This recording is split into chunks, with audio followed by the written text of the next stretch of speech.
हाँ तो नमस्कार प्रणाम दोस्तों। आइए बात करते हैं भोजपुरी के superstar trending star Khesari Lal Yadav ji के बारे में। आपको बता दें कि खेसारी लाल यादव जी का जो है होली सॉन्ग इस साल फिर से बवाल मचा कर रख दिया है।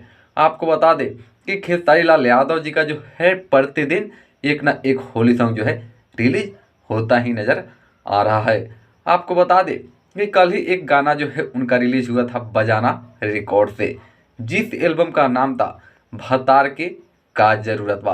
लेकिन ये एल्बम इतना जो है टहलका मचा कर रख दिया है कि आपको मैं क्या बताऊं।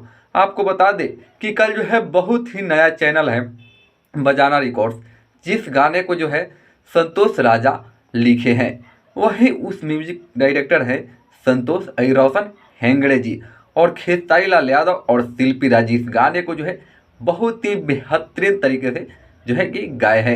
वहीं पर इस गाने में जो है रानी एक्टर्स को तो आप जानते ही होंगे।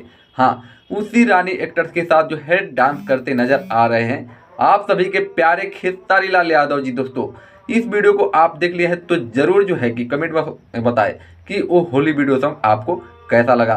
तो चलिए दोस्तों, मिलते हैं फिर अगली वीडियो में। तब तक के लिए जय भोजपुरी, जय बिहार।